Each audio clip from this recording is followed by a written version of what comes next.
with reagent R so that you can produce this product P, no? So this product P, somewhere, or this reagent rather, so product P, no?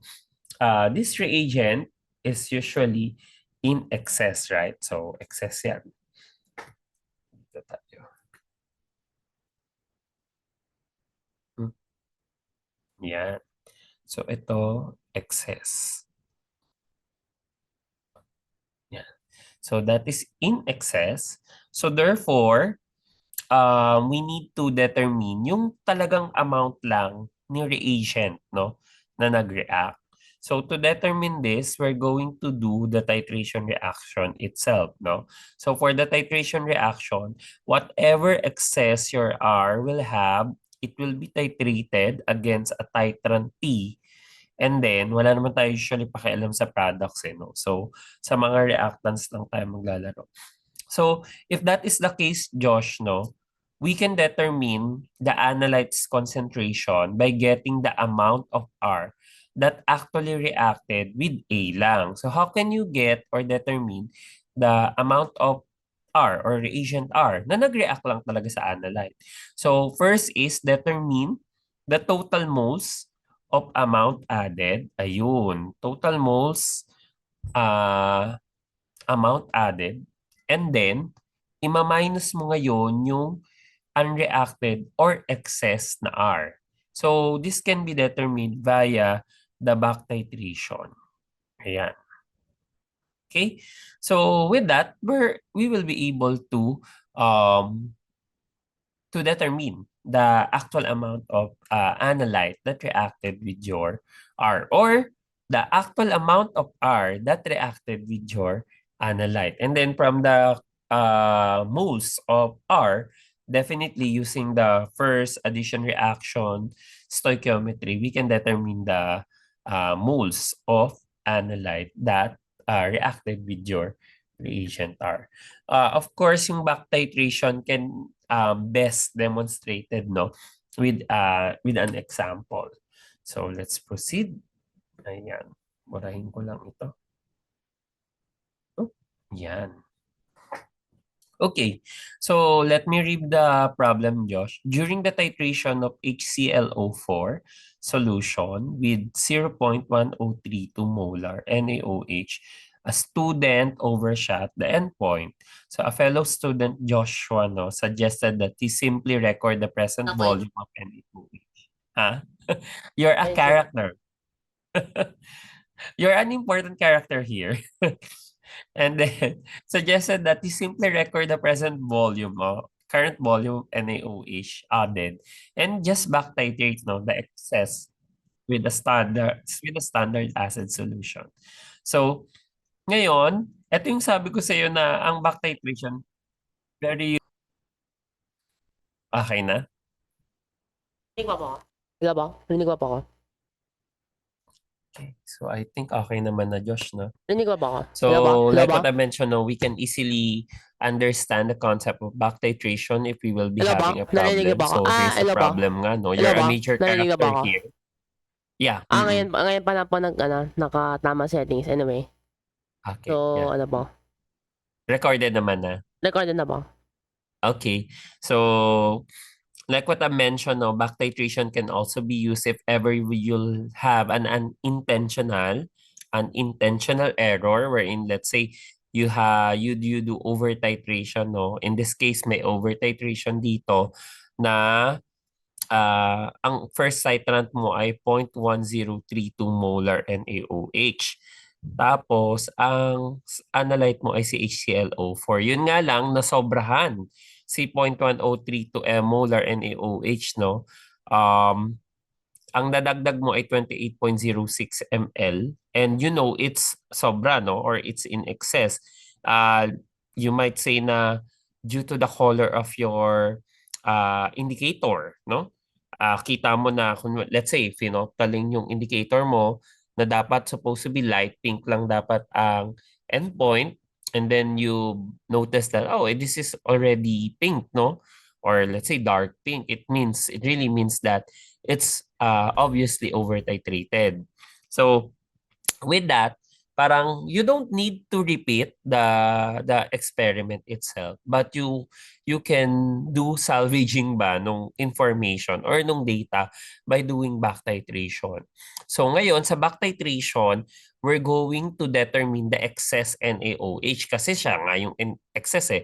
Pero ang tanong, gaano kadami, no? So that's the reason why we'll be doing back titration using HCl this time. So once we have the moles of HCl, i-relate natin yun with the moles of NaOH. Tapos kung ano man yung moles ni NaOH yun yung excess, no? In excess. And then we're just going to get the total moles, original, madali lang naman yon, minus the excess moles, and then we'll determine the moles of NaOH that actually reacted with HClO4 and determine the HClO4 itself. So, let's do this, no? So, ilagay lang natin yung mga given, no? So, ang given natin ay yan. Okay. So, given natin ay concentration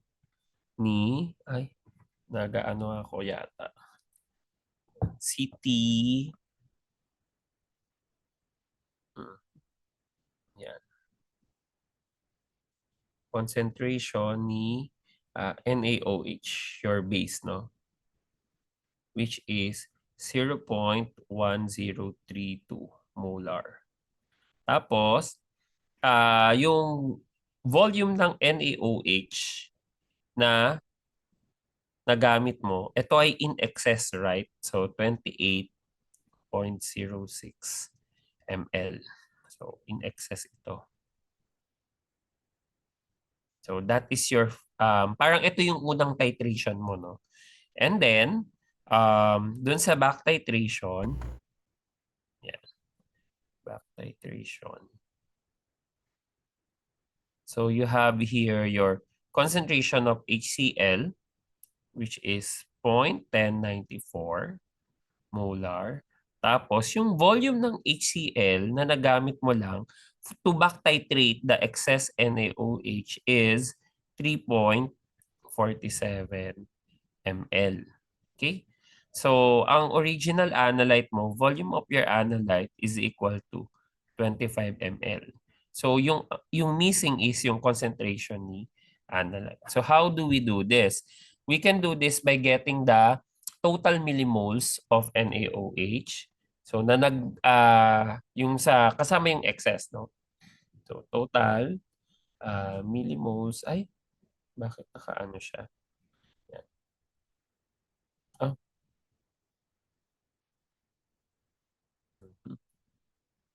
yan. Millimoles, solution na ito. Millimoles NaOH, yan, total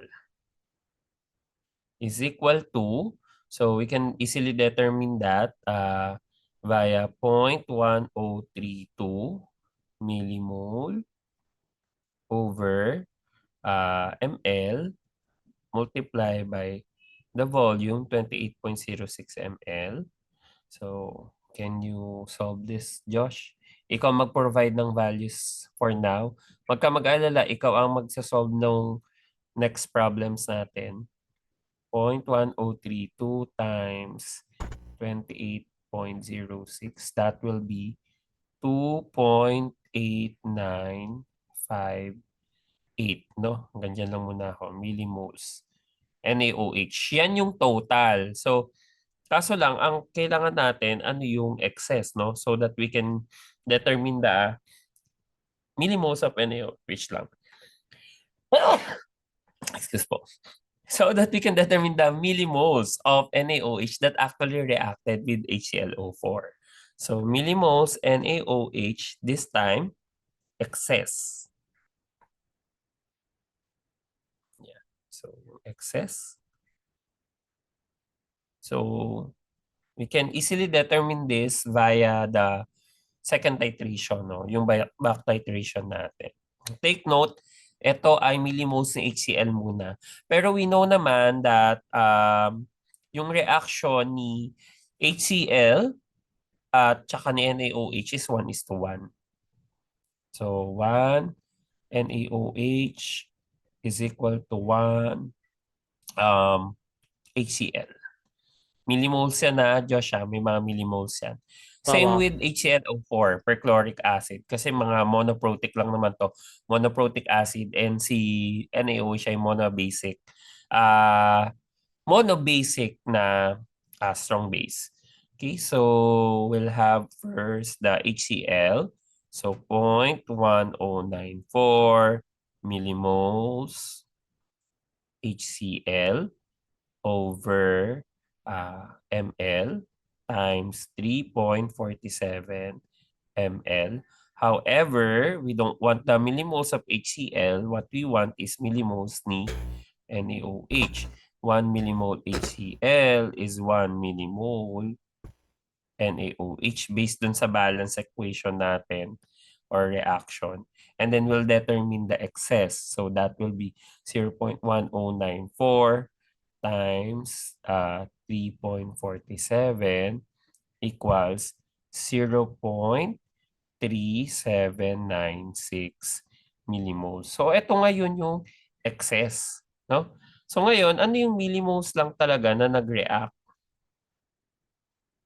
OH. Reacted with HClO4. Siyempre, minus na lang yan. That will be 2.8958 minus 3.796. And then, that will be your millimoles equals 2.8958 minus 0.3796 plus yun, 2.5162 millimoles talaga ni NaOH. But take note, 1 millimole NaOH is how many millimoles of HClO4? Same din, right, Josh? Kasi nga, monoprotic lang din naman to. So what we can do here is directly we can convert this into millimoles of HClO4. Kasi nga 1:1. So madali na natin makukuha yung concentration ng HClO4. Concentration HClO4 is equal to 2.5162 1562 millimoles all over 25 ata ang sample natin. 25 ml. So this will be, mali. 25. Ayun, 0.100648. So 0.1006 molar HClO4. Okay? Ando. Okay.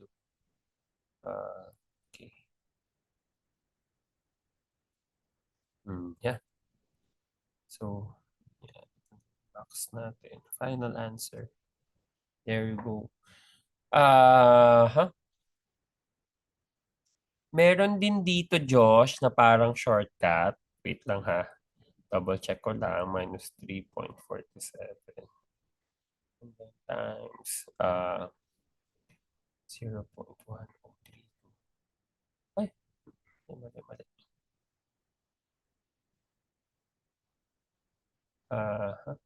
28.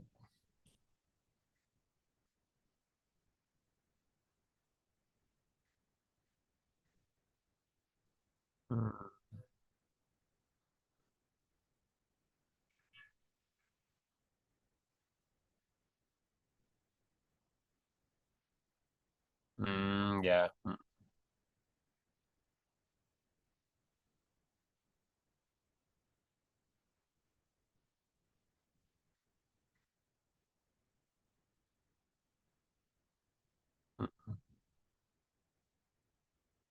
Hindi pala siya pwede dito. Hindi siya applicable. So, Okay po. kasi 1:1 siya. I'm trying to use lang yung mga volumes and then kung ano yung difference ng volumes, that can be used to determine. Basta as long as 1:1 lahat. Kasi 1:1 yung back titration mo, 1:1 yung analyte, tsaka yung reagent mo.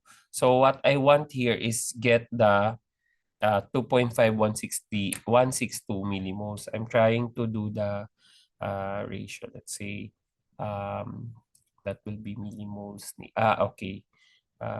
Divide 0.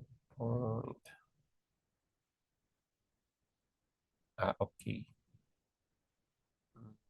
Hindi. Hmm. Wala talaga. Hindi siya applicable. Yeah. Saan mo ba applicable yun? Kasi magkaiba yung concentration nito. Basta same concentration ng pinangbak nung inad, yung initial na inad mo, tsaka dun sa pinangbak titrate. May mga problems tayo na ganun. We'll see that. Okay, but this one is correct. Chinek ko lang din yung answer. Tama naman tayo. 0.1006 molar HClO4. Okay? Ang mahalaga dito, Josh, is yung organization nung pag-present mo. Ito, sige, baka maisip mo din, I'm challenging you. Baka meron kang maisip na method na we can use directly the volumes. Ito. Kasi 1:1 lang sila lahat, Josh eh. Para ang plano ko ay i-minus lang yung original volume na total, no, in total NaOH minus dun sa ginamit sa back titration. Pero ito kasing volume for back titration para kay HCl talaga siya, no?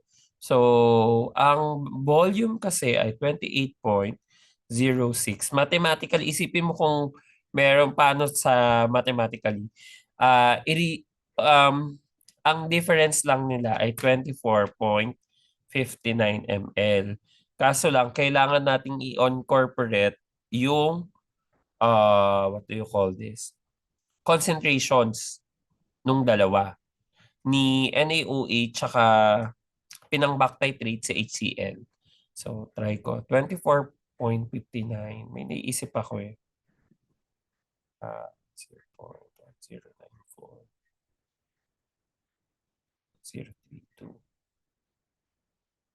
times. Ano nga yung 24? Hindi eh.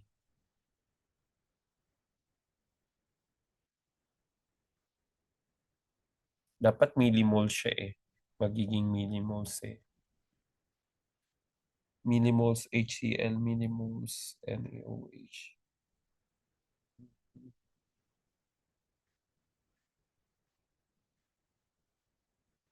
Yeah. Sige, try mo hanapan yun, Josh, ng another way. Kung meron ha. Pero this is the usual na way of solving this type of problem. Okay, so let's proceed with our next problem. Josh, sinasabi dito na 6 minutes na lang tayo for this meeting. Rejoin ka na lang ha. Punta tayo sa next slide. Tapos, wait lang Josh. Delete ko lang muna. Ayan. Josh, pa-screenshot naman ito so that we can move sa ating, ano nga ito? Board. Na-screenshot mo na, Josh. Ikaw ang sa 1. Ako mag-screenshot sa 2. Okay, Ano ako ba? mag-screenshot dito. Wait, let me take a screenshot of this. Wait, where's the... Ayan. Wait lang Josh ha. 2. Okay, ito naman yung 2. Tapos, I'll stop sharing and then I'll share our whiteboard documents, whiteboard, tapos share. And then, I'm going to share our Anakim whiteboard. It's still loading. Ayun, nandito siya. Okay, open board for collaboration. Yan.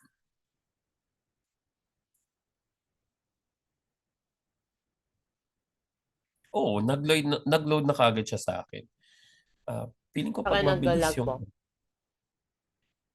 pag mabilis yung device, feeling ko ano siya, mabilis mag-load. I mean, ito kasing laptop ko, syempre marami ng files. Sa mood dinikit ang sayo. Ayan. Dito ka ba? Yan. Lagay mo dito yung number 1. Sa ilalim nung 3, doon sa standardization lang natin. And then I'll add 2 here.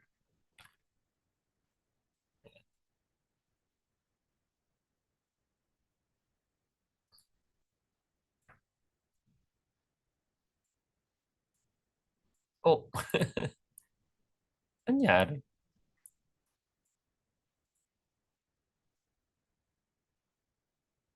Ala, yung, ayan, go.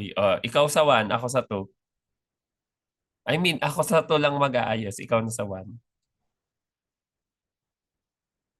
Ayan. Wait, lalagyan ko kasi ng space for you to solve. Ito, ayan na. Oh, there you go. Back titration calculations at least. Tapos, oh, ayan, mukhang enough naman na sa'yo yung space. Pero you can always move naman yung item 2. Tapos, ako na rin magdikit ng item 3. You can now start answering 1, Josh, para at least we can move sa next item. Ayan. Ito naman yung number 3.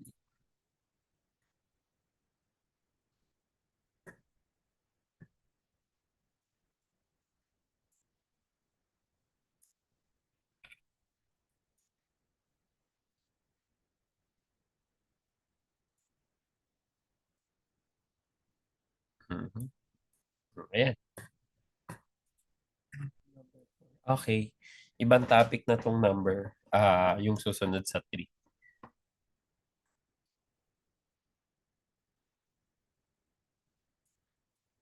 Ayan. Ayan, may ano yan, precipitation titration siya. Parang ano siya, gravimetric titration, kumbaga.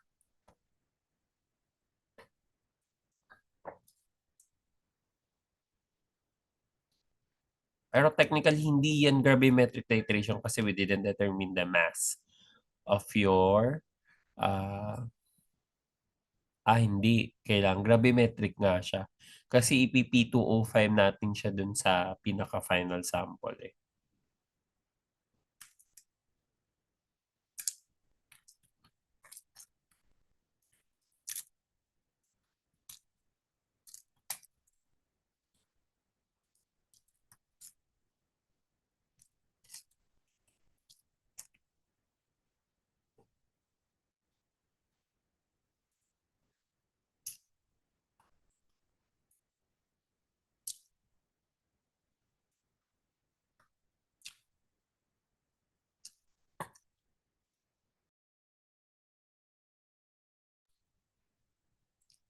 Yes, Josh. Sige, sagutan mo na yung 1, Josh, para at least we can move sa 2 and 3.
Ako yung naglalagay, Josh, ng mga parang variables mo lang or given 4.258 gram sample. Tapos, pinisipitate mo daw ang Ag3PO4 by adding 50 ml of 0.0820 molar AgNO3. Okay, so ibig sabihin sa AgNO3 yung in excess natin, right? So, yan yung parang titrant 1, kumbaga, no? So, we intentionally added it in excess. Why? What do you think is the reason, Josh? Para Bakit intentionally sinobrahan mo si um, AgNO3? para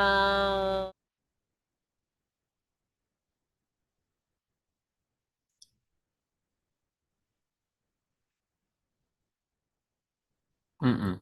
Why did you added silver nitrate in excess? baga na-precipitate out lahat po Exactly. nung ano To nung precipitate out, precipitate lahat. Yun na yeah, yun, yung kumbaga, phosphate. yun na po yan. Mm. The purpose of silver nitrate here is to precipitate the phosphate itself. So what we want is, dahil si phosphate yung magiging analyte natin, dapat lahat siya mag-precipitate out. Kaya dapat in excess mo yung silver nitrate. Bawal siya maging limiting reagent kasi may matitirang phosphate dun sa solution. So volume, binaytak na back titrate by potassium thiocyanide. I think KSCN is thiocyanate, right? Um, Yes, at si cyanate, yeah, cyanate to. Wait lang, mamaya ko i-confirm. The volume is 4.06. And then the concentration is 0.0625 molar. Disconnect ko naman yung audio, right? Yeah, right. I did disconnect the audio for the other device. Yeah, sige, go ahead, Josh. Ibinigay ko na yung inorganize ko na for you yung material. Yung variables ba?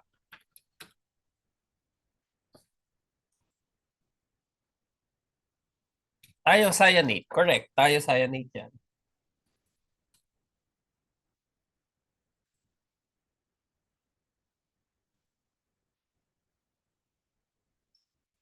For 2 and 3, hindi na kita tutulungan dyan muna. Ayan. So, pwede mong kunin muna yung make sure everything is balanced for this.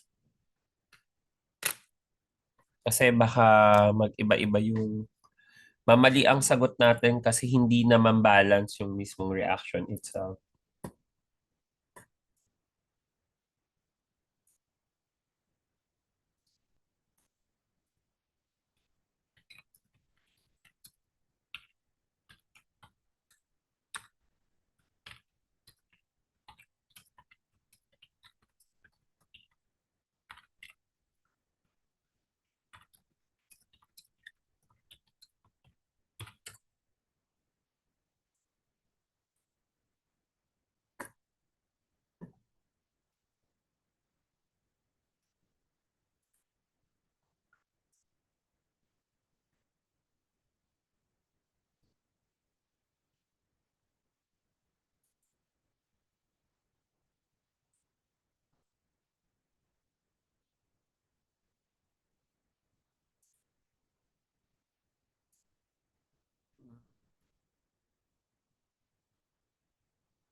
Okay, so ayan, 50 ml na.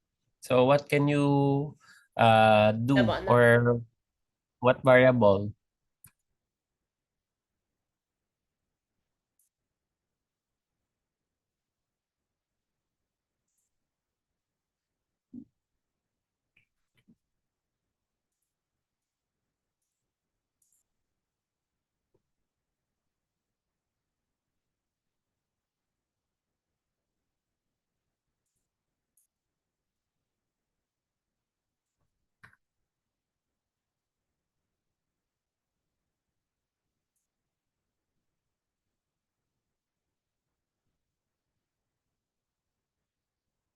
Dapat po.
Nakuha mo na?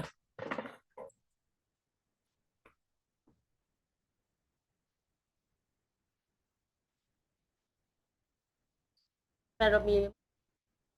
Pero ano naman, per minute. Mhm.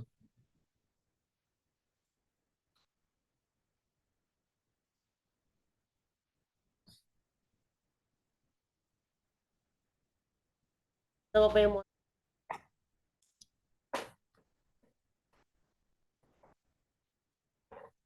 Phosphorus, 30.974.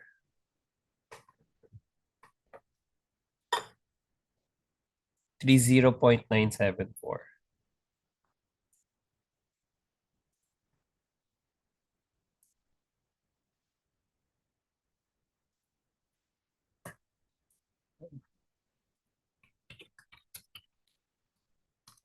Atomic mass. 30.974. 9737 eh. So, 30.974. P2O5 yan, no? Sige, kukunin ko sa yung P2O5.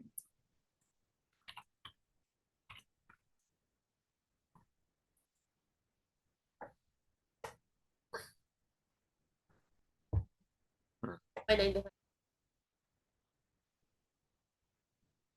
Yeah, 141.94.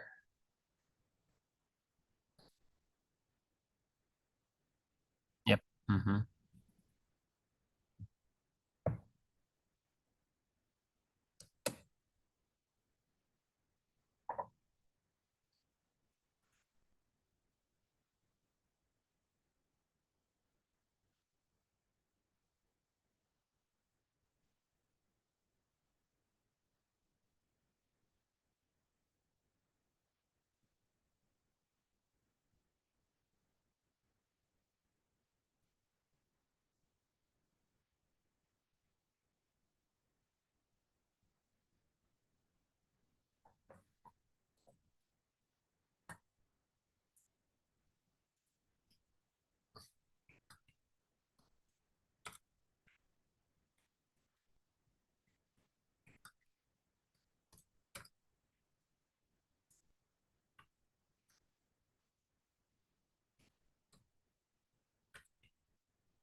2.14.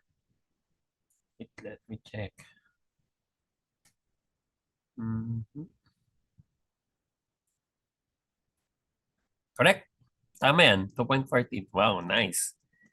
Next, go to number 2. So for number 2, the carbon monoxide in 20.3 liters sample of gas was converted to CO2 by passing the sample over iodine. Iodine pentoxide heated to 150 degrees Celsius, as shown by the reaction. This is already balanced.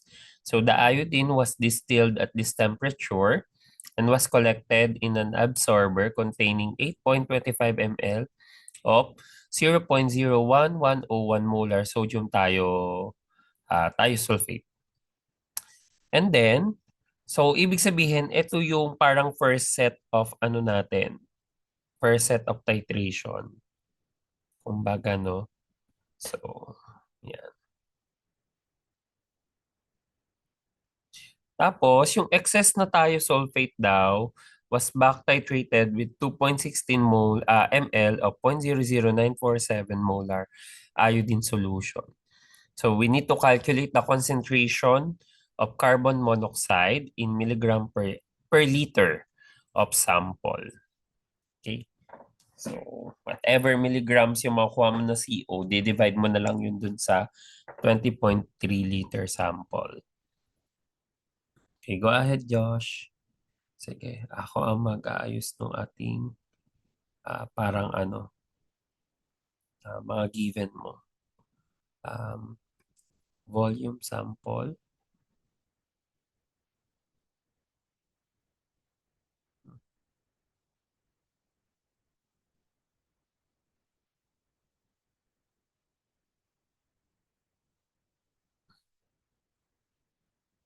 Yan.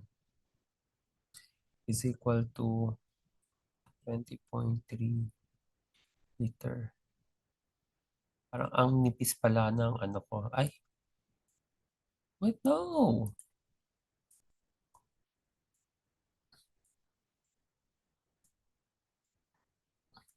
Yan. 20.3 liter. And then, volume, thiosulfate S2O3 to negative is equal to 8.25 ml. So, ito yung in excess. Yan. Concentration niyan ay 0.011 o 1 molar. Tapos volume. Tapos, yung excess daw, Josh, ay ni-react natin kay iodine ulit, no? So, itong iodine na to, iba to yun dun sa iodine na pinang-react natin, no? Or yung iodine na nabuo dun sa unang reaction kasi nag-react na siya with the thiosulfate. Ngayon, in excess yung thiosulfate. So, we have another iodine na standardized. That's the reason why meron tong concentration, yung second iodine.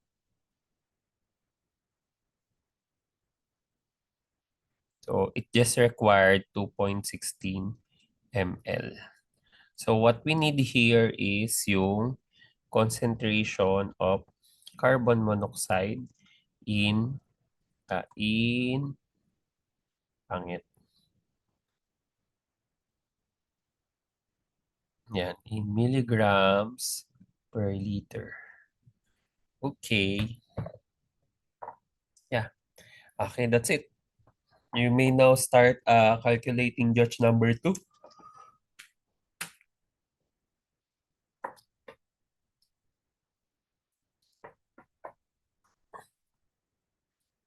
Josh, to make up lang yung onting time na nagkulang sa atin sa session na to.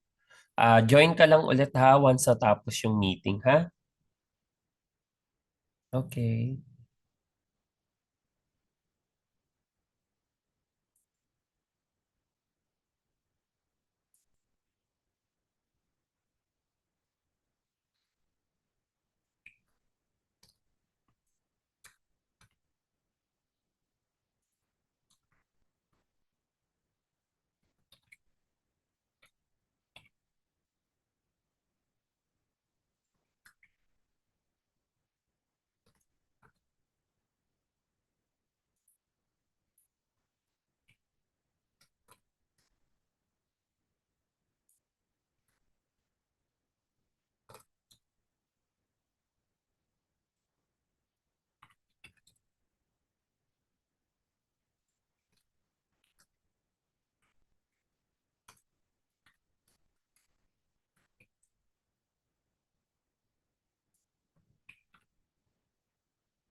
Yes, Josh?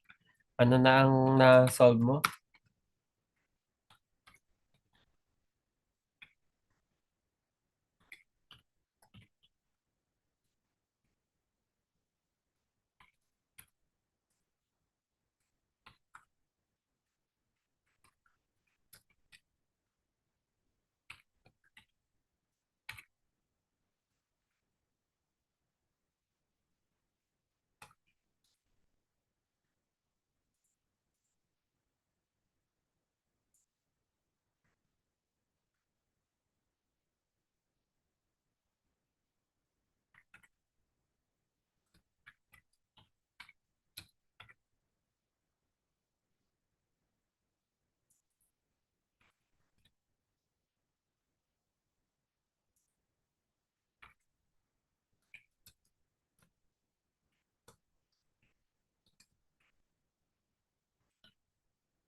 Hmm.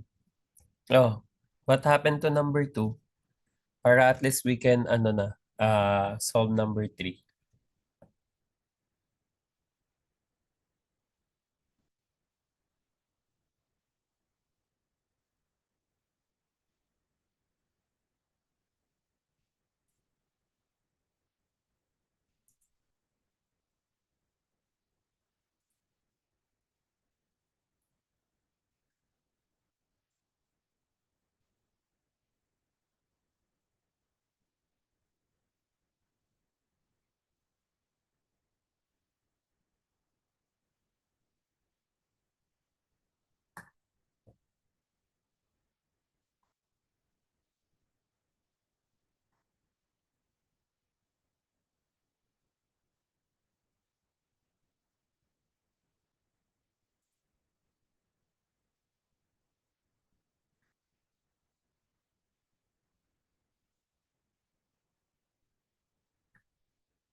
Josh, rejoin ka na lang ha kapag naputol ha.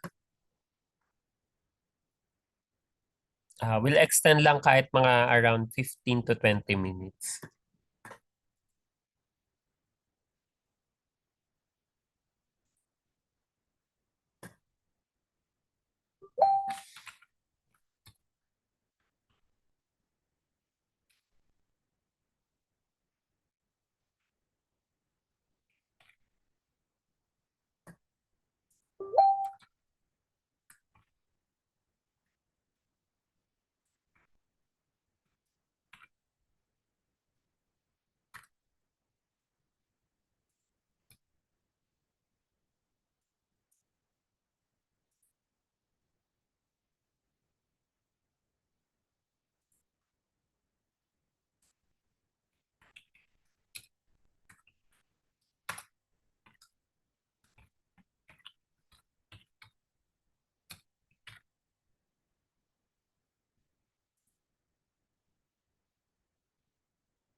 Hmm. You have already the millimoles of iodine, Ay po. pero hindi yan yung for thiosulfate kasi excess thiosulfate ang need mo eh.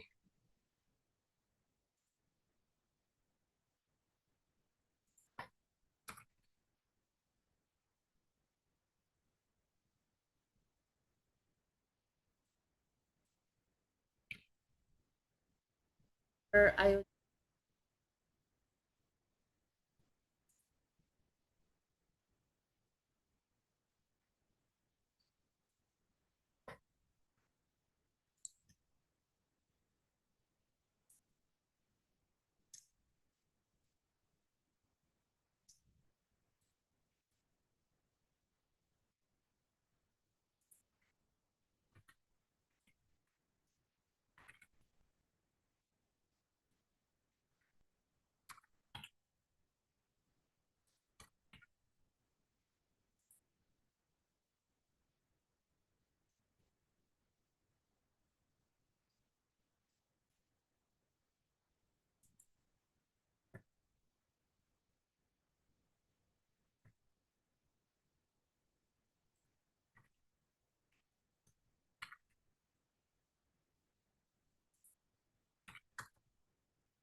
Mm.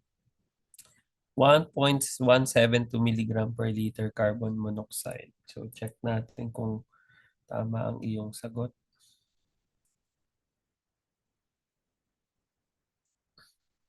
Okay, correct. Tama na ba? Mm. Yeah, this is correct. How about the last one? Yeah, move ko lang ng onte.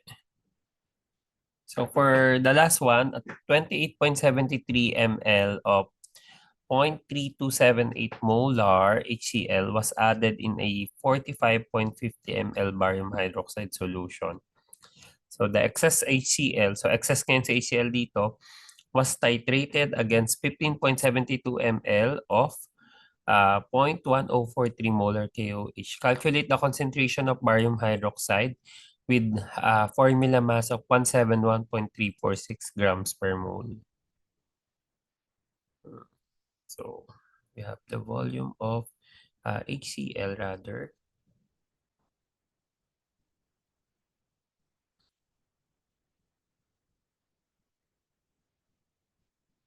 Okay. And then yung concentration ni HCl, Josh, ay 0.3278 molar. Tapos yung excess ng HCl ay tinitrate against KOH and afforded 15.72 ml na ang concentration ni KOH ay 0.1043 molar. Yeah, ito dalawang set lang din. Sige, tulungan na kita dito. So, what is the concentration of your barium hydroxide solution? So that is the question. Pero ang volume, ayun, volume of barium hydroxide ay um, 45.50 ml. So, let's just lang, no? Dun sa original na reaction mo, yung excess HCl, how many HCl is needed for the reaction or neutralizing barium hydroxide? So, this will be BaCl2 plus H2O. Take note nyo siya, 1:2 ang reaction. So, you have here 2 HCl, okay, 4. Ayan. So, 1:2 to.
Wait. Let me...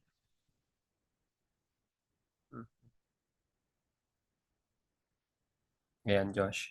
Let me just rejoin my other account. Mhm. Mhm. And then, yan. Tapos,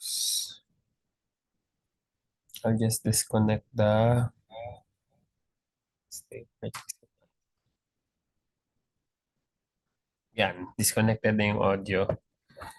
So like what I mentioned, naririnig ba ako, Josh? Okay, loud and clear naman. Humina lang ng onti yung mic mo, I don't know. Ngayon Ayan. ba? So, yeah, okay, better. Yung pa na We have nangyari. here, Anyway.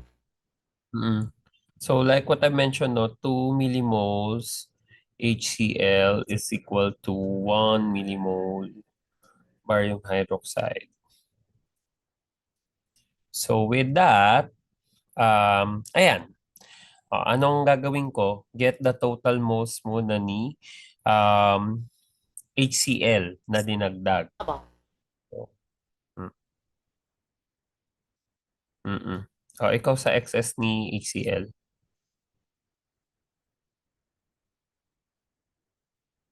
Correct. Pero ano yan, 1:1 naman siya eh. 28.73.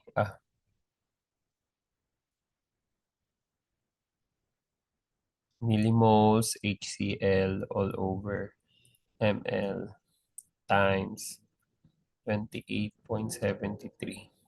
ml cancel equals 28.7 times 0.3278.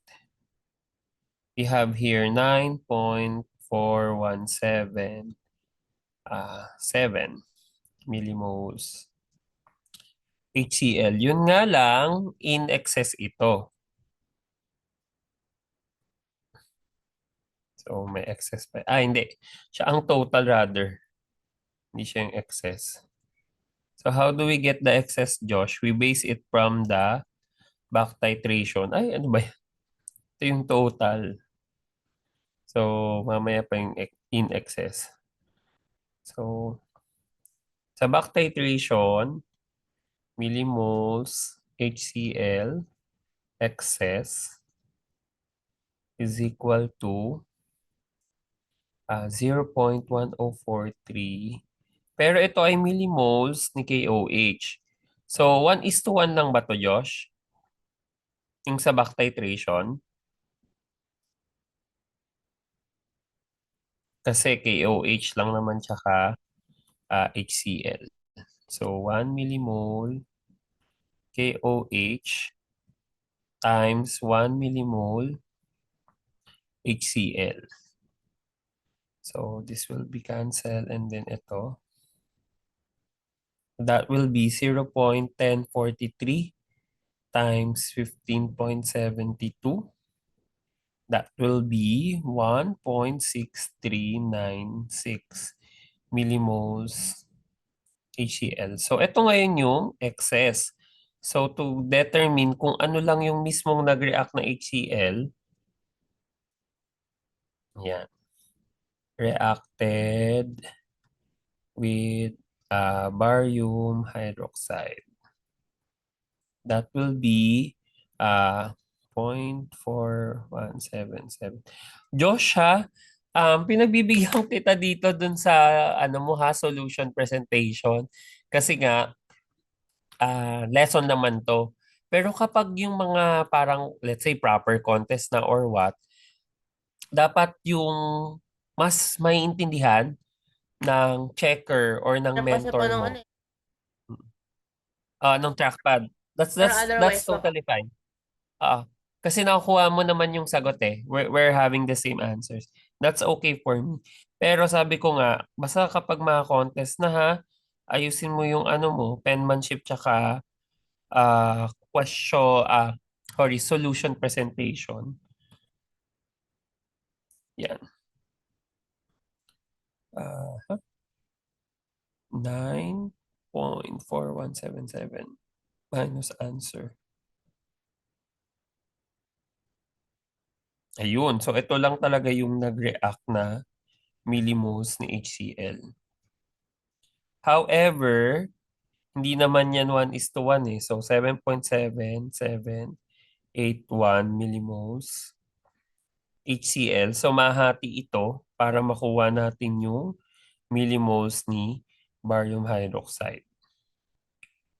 1 millimole barium hydroxide is equal to divide to 3.8891 millimoles barium hydroxide. Then, tsaka ko siya i-divide dun sa volume ni barium hydroxide na 45.5 ml. So, we'll get the concentration. This will be 0.08547 molar barium hydroxide. Let's check kung tama.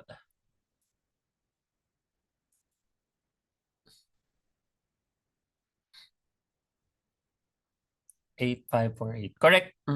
Yeah, 8548 yung nakuha natin. 8547 yung nakuha ko. Pero the same lang siya. Okay. Okay. So let's now move on with our another topic or another subtopic. Let me share lang our continue. Yan, screen natin. Eto. Ayan. Please tell me, Josh, if you can now see my presentation. It's still loading on my end pa. Ayan, there you go. Kita na rin ba sa'yo, Josh? Apo. Yeah. Okay, so our next topic for this session is titer.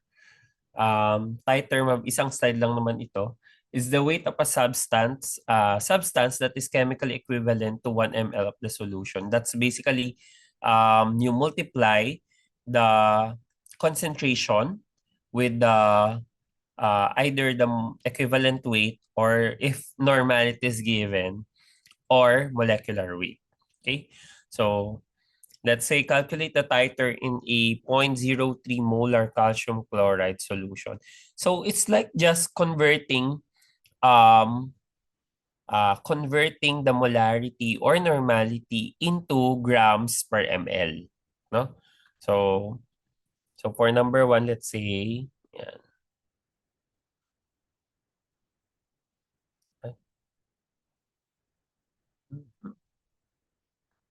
Ito. Yan. Okay. So we have the 0 point. So for number 1, titer is equal to 0.0300 moles calcium chloride. Ay, calcium carbonate ang isusulat ko. Calcium chloride all over liters, no? So, per ml. So, millimoles na natin. Ml. So, ano ang molar mass ni, based lang dun sa formula, times lang natin siya sa molar mass. CaCl2 110. Yun, tama nga, 110.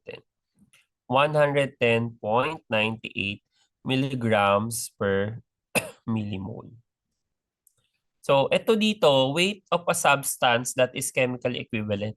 So, wala naman sinabi kung anong weight, no, Josh. Pwede na siguro yung milligram per ml or pwede rin natin siyang i-convert into grams per ml. So, we can cancel dito yung millimole. Let's undo. Millimoles lang ang maka-cancel. Yan. Calcium carbonate pa rin naman to eh. So, this will be 0.03 times 110.98 equals 3.3 3 sig fig, no? 3.3 2 29 tuloy. 333 siya. Nice. Milligram calcium chloride. Bakit calcium carbonate ako ng calcium carbonate per ml? So, dapat, Josh, ganyan siya. Okay? Dapat ino-note mo kung ano yung substance na in milligrams para alam mo sa kada ml nung 0.03 molar calcium chloride, meron kang 3.33 milligrams calcium chloride per ml. Or kung gusto mo yan in milligrams, di-divide mo lang yan sa 1,000. Okay? In grams per ml. So this is also equivalent to 0. Yeah, 0.00333 grams per ml. Grams calcium chloride per ml. O you do number 2. How about number 2, Josh? Ikaw naman. So if the titer of a sodium chloride solution is 0.025 grams per ml, what is the concentration in molarity and in normality? So NaCl is 58.45. Formula mass.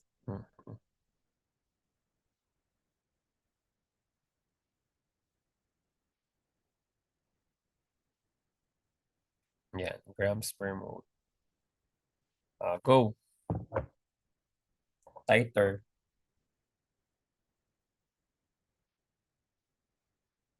Ang titer kasi, mas mabilis siya ma-appreciate, no? Na mas madali siya maintindihan kumpara kay molarity, normality for other people din. So I think baka ganun yung concept niya rin, no?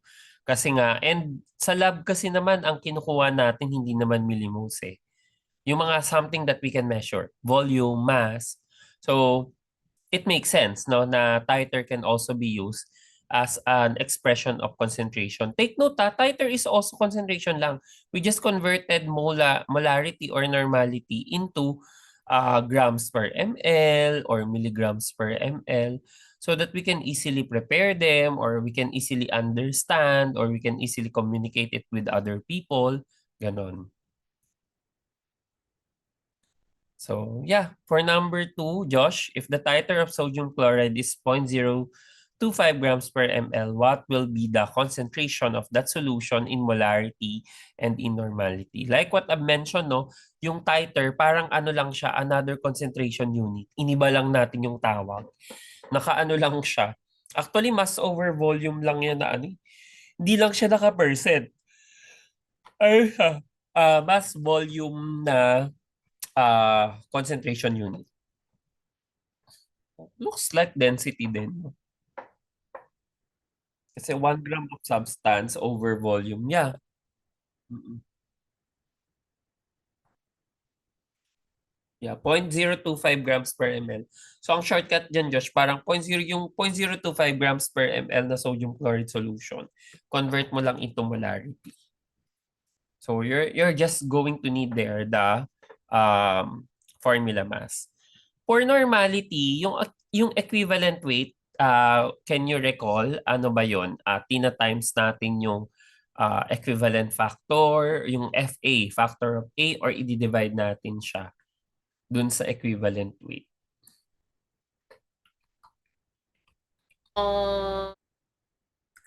Bali ano,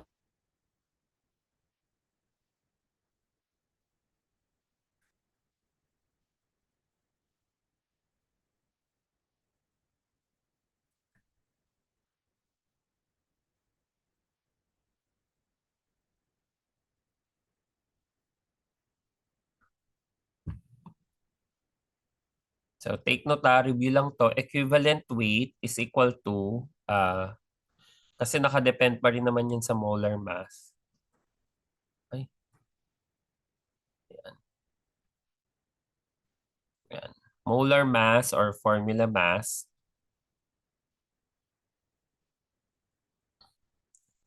Tapos i-divide natin sa factor of A. Can you recall yung factor of A, Josh?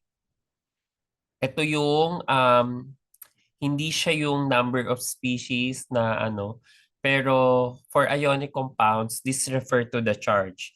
For NaCl, let's say salt, Na plus or Cl minus. So automatic positive 1. Yan. So ang factor of A mo ay 1 lang. So this will be 1 equivalent per mole. Kaya ang mangyayari dyan is kung ito ay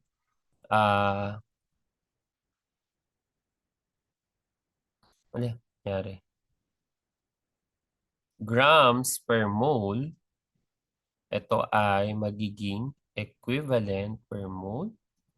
So cancel, cancel. Grams per equivalent ang unit nito. Yan. O, sige Josh, number 2. Review lang yung normality. Anong sagot natin for number 2, Josh?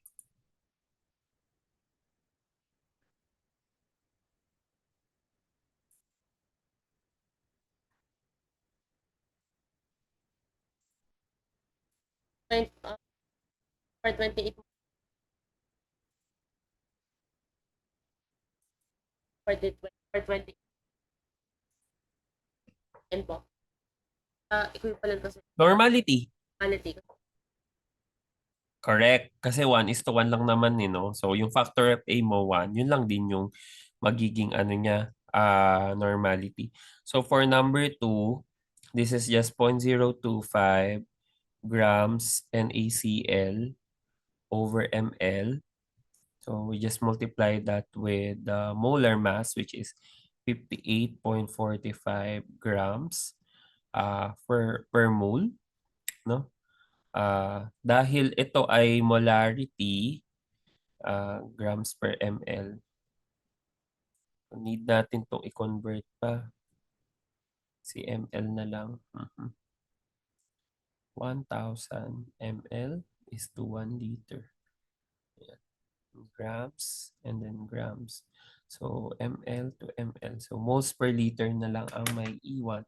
So that will be 0.025 divide 58.45 times times natin siya sa 1,000.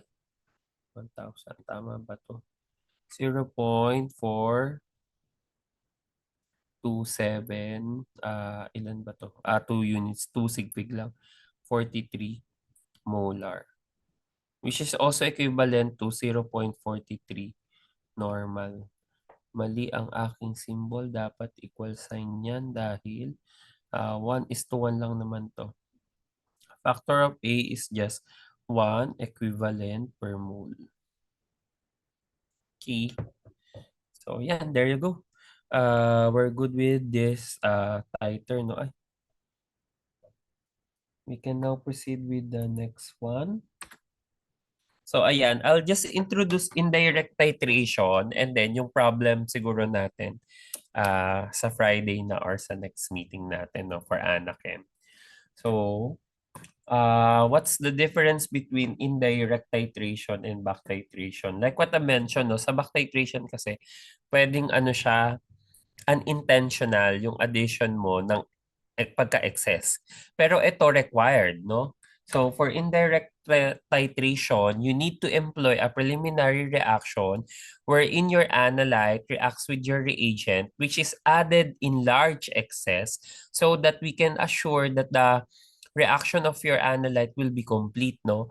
And need not be accurately measured. Na parang dapat ba itatansya ko siya na buong buo lang na parang kung ano yung need ko lang ng analyte, kung ano yung need ko na reagent to react completely with my analyte, yun lang yung i-add ko. No, that's not the case for indirect titration. What we need here is we need to make sure that what we add for the preliminary reaction, the amount of reagent should be in large excess so that the analyte will be reacted completely.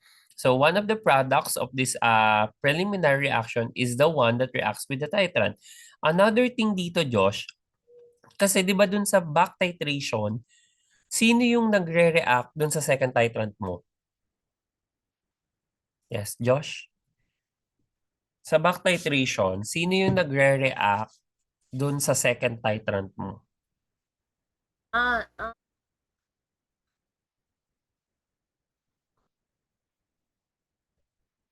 Sa back titration, kunwari na-overshoot mo yung isang titration. So, paano mo, sino yung ang nagre-react dun sa reactant second titrant? Correct. Yung excess. So, ibig sabihin, same. Yung titrant mo na nauna, yung nilagay mong reagent mismo, siya yung nagre-react dun sa second titrant mo. Ito, hindi. Kung ano yung product na nabuo dun sa preliminary reaction, siya ngayon yung magre-react dun sa second titrant. Okay? Or dun sa titrant na idadagdag, kumbaga. So, one of the products of this preliminary reaction is the one that reacts with your titrant. So, this is the difference between the indirect and direct titration. If you will notice here, the reagent here, ayan. So, this reagent reacts with your analyte so that this one can be produced. And then, yung product mo ngayon, siya ngayon yung magre-react kay titrant. If you will know, if you will recall, dun sa back titration, ayan. Sa back titration, Josh, ganito yung nangyayari. So, yung analyte natin, magre-react dun sa first reagent. Tapos, bubuo to ng products, right? Ngayon, ano to, neglect mo to, wala kang pakialam dyan. Kasi ito, in excess yan. Ngayon, yung R na sobra mo, ire-react mo siya ngayon sa titrant. So, let's say may N. So that you can determine yung amount of excess na reagent dun sa uh, original na reaction. Did you get the difference between the two, Josh? backlight. Okay ba to? Hmm. Yeah, same siya. Yung Okay. reagent na inad mo nung una, siya din yung magre-react dun sa second titrant mo, kumbaga.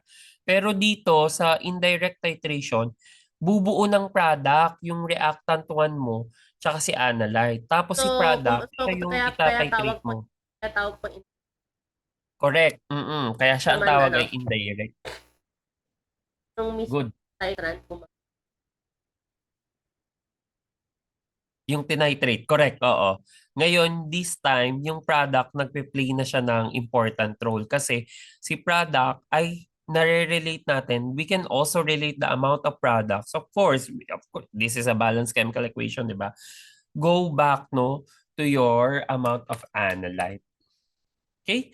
So, I think we'll end with this example lang na, wait lang, hanggang dito lang. Keldal na kasi. Okay? So, bukas natin to isa-solve sa next meeting. So what we want here is, let's say we have a given example here na a 0.2160 gram sample of primary standard grade mercury oxide was dissolved in 75 ml of an aqueous solution of Ki. So, the liberated OH. So, take note, yung addition na yon, ito yung mercury oxide mo ha. Yan. Nireact mo daw siya with iodide. Tapos, ito yung mabubuong product. Yan, si hydroxide. Si hydroxide ngayon, yung na-liberate, no, siya yung tinitrate natin with ACl. So, ito ang titrant mo ngayon. No? So, this is an indirect titration. No? So, the primary standard is mercuric oxide. Then, our desired preliminary product, hindi yan produce. Dapat product yan. Ano ba yan?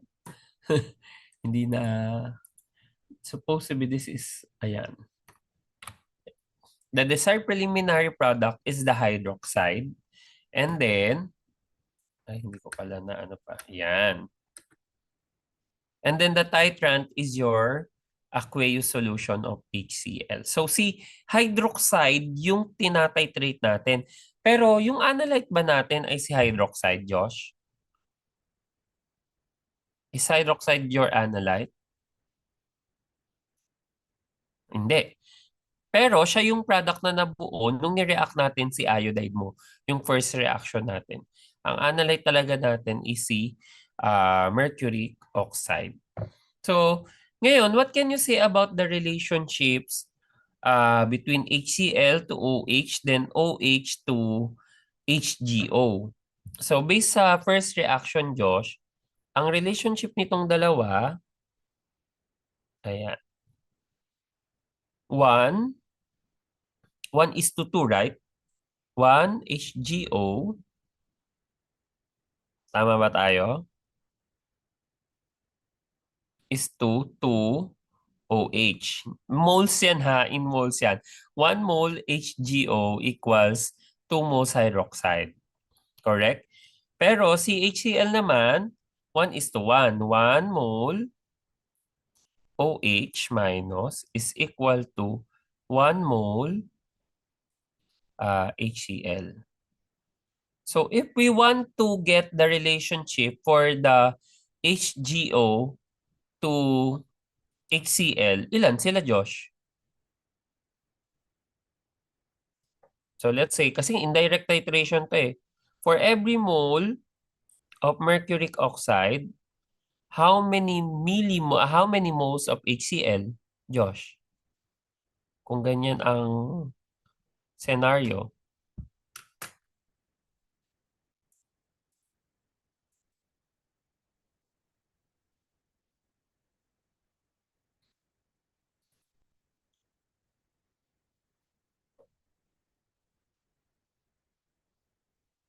We can summarize kasi.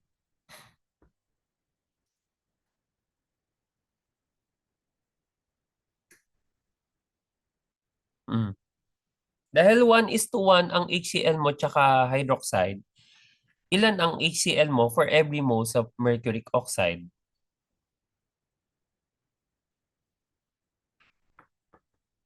Yes, Josh?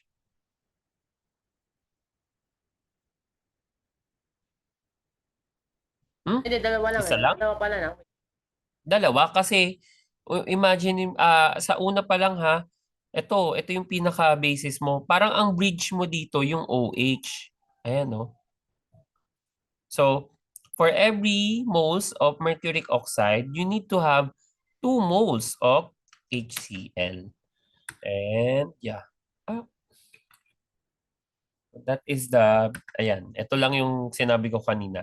For every mole, ayan, of HGO, you have 2 moles of hydroxide. And for every mole of hydroxide, you have 1 mole of HCl. So at the end of the day, meron kang, kada mole ni HGO, meron kang 2 moles ni HCl. Okay? So, hindi yung moles ni H plus yung hinahanap dyan yung kay HCl. Mali yun. So, ang kailangan natin dito, yung magre-react dun sa una mong product, which is hydroxide. Okay? One big important kasi na uh, application nito is yung Keldal analysis. And we'll have this Keldal, no? Ayan, sorry, 30 minutes yung extension natin, Josh. We'll have Keldal sa next meeting na. Okay? So, thank you so much, Josh, and I'll see you next meeting. Okay? Okay. Bye-bye, Josh. Thank you Wait, po. stop share lang ako. Stop share, tapos end ko lang din dito sa kabila. Tapos, ayan. Okay? So, next meeting natin, Josh, Wednesday. Ano yun? Holiday naman yun. Hopefully, may internet na kami by then. Until na, wala pa rin kasi kaming internet.